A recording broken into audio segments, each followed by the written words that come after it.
Today I'm going to go over the differences between the silent shutter and the mechanical shutter in the A7 III.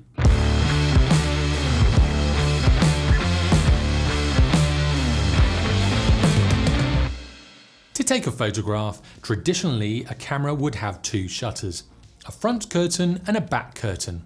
The front curtain would open up that sensor or film to light, and then the back curtain would close it off, stopping any more light from hitting it. Over the years, through DSLR and now mirrorless development, camera companies have introduced silent modes, which kind of gets rid of that mechanical shutter and introduces electronic shutters. This means you can shoot completely silently and there's no moving parts in that camera. So this is where that click comes from. It's those mechanical parts of the shutter moving through that shutter action.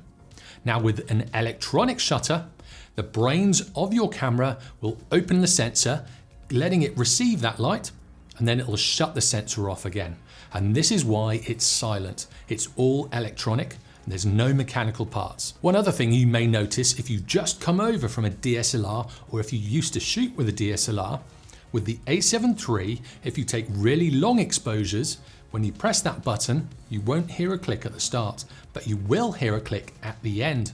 This is because it has an electronic front curtain shutter turned on as standard. And in this respect, the A7 III is a kind of a hybrid shutter, and most mirrorless cameras are this way.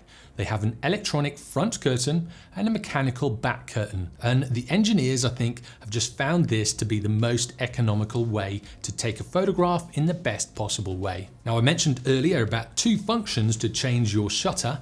One of them is to be able to turn this E-front curtain or electronic front curtain off and on. When you turn it off, it'll sound very different, and if you do a longer exposure, you'll hear a clunk at the start and a clunk at the end. And that is basically where the front curtain is opening that sensor to the light, and then the second one is coming down at the end of the frame. Now, if you go for that shallow depth of field look at all, Manny Ortiz has shown us that there's a few problems when using this electronic front curtain. If you haven't seen his video yet, click on the eye in the corner or the link in the description. Basically, it alters the exposure a little bit, and also it changes the background blur a little bit as well.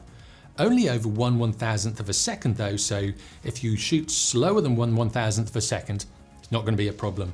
If you shoot faster shutter speeds than 1/1000th of a second, it'll be worth watching his video. Now, apart from these changes, I haven't seen much of a difference in having that E-front curtain turned on or off.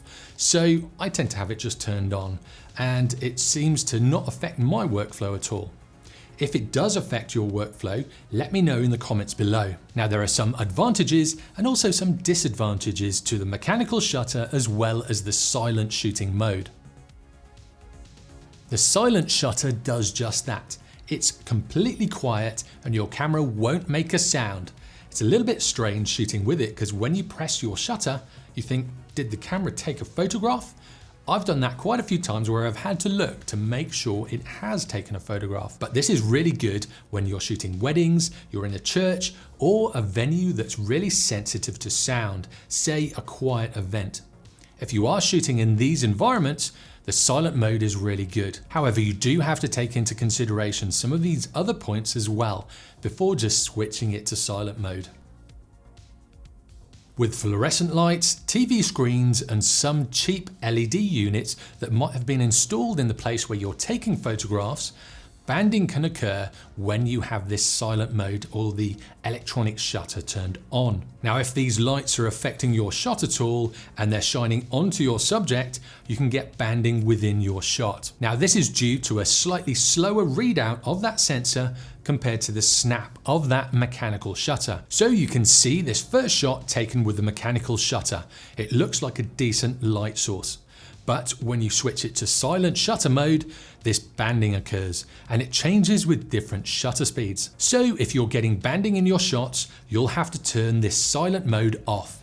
And if you're getting it still with that mechanical shutter, what you need to do is slow your shutter speeds down, and this should get rid of it. Also, if you've got a TV screen in your shot and you're using this silent mode again, you might get banding just through the screen of that TV shot as well. And if that light from the TV is shining onto your subject or shining onto any other parts of your image, you'll probably get banding in those parts as well. So just keep an eye out for this, and if you do get that banding and you are in silent mode, you'll have to turn it off again. With a mechanical shutter, when you're taking a photograph, the actual movement of that shutter can cause a slight bit of blurriness in your image. And this is called shutter shock. With a DSLR, this is one of the reasons why you'd have the mirror lockup function turned on. If you've got your camera on a tripod or you're on a long lens on a tripod again, you may get a slight blur from that mirror flicking up and the shutter opening with those mechanical movements in the camera. With the mirror lockup function turned on, this gets the mirror up out of the way so the big heavy bit of glass doesn't shake your camera at all. Now with mirrorless cameras with that E front curtain shutter on, this does the same sort of thing. It doesn't have a mechanical shutter, so you won't get that shutter shock in your images, causing a slight bit of blurriness. So with the A7 III, if you're shooting landscapes on a tripod or you're on a long focal length on a tripod, it's good to have the E front curtain switched on. When using the Sony A7 cameras in silent mode, the flash function is turned off. You can't use it at all. And if you attach a flash to the camera, it will ignore it. It won't fire the flash and it won't even acknowledge that it's there. I think they've done this because it caused such problems in testing. Now, this is me just guessing, but I think they caused such problems in testing that they disabled it completely when you're in that silent mode. So if you do a lot of flash photography, silent mode is kind of out of the question. If you shoot a lot of time lapses, you can send your shutter count through the roof. And I'm talking like thousands and thousands of shots in such a short amount of time. I've done this with cameras in the past and the shutter counts have been ridiculously high. So if you're concerned about wear and tear on the mechanical shutter, it's worth putting into silent mode. And actually in the interval function on the A7 III, you have an option and it's actually as standard, it turns that silent mode on.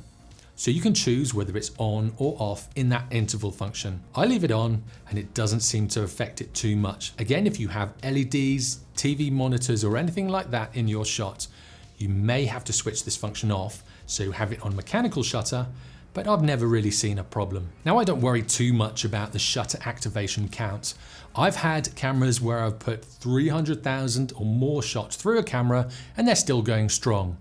Now I've seen online other ones that have failed at much lower numbers, but I think because there are so many cameras out there, there's going to be a kind of a failure rate, and I'm sure it's pretty low, but you do see them plastered all over web pages. But I think this was such a small proportion of people that had problems with their shutters. Now, if this is concerning you a lot, what you probably want to do is turn silent mode on, so it kind of gives less wear and tear to that shutter. I don't worry about it. I just shoot as normal. Now, when you are shooting in silent mode, there are a few other features that are disabled or just turned off completely. The first one is that the minimum ISO level is set to 100, so you can't go down to 50 like you could with the mechanical shutter. Long exposure noise reduction and high ISO noise reduction are both disabled. Flash mode is blacked out, which I've gone over already. Picture effects and picture profiles are not available. The anti-flicker shot is blanked out. The E-front curtain shutter is also blanked out. The last mode that I've found that is disabled is the bulb mode. So if you shoot with really long exposures, you'll have to go back to using the mechanical shutter, and silent mode won't be an option for you. I find this kind of strange, and I wonder why they've turned it off. Now, have you found any other advantages or disadvantages in using silent mode? Do you use it or don't you use it? Let me know in the comments below. If you like this video, click on this one next. And if you want to learn more about photography, click on this playlist down here. And if you haven't already, be sure to subscribe for weekly tutorials in photography. I'll see you next time.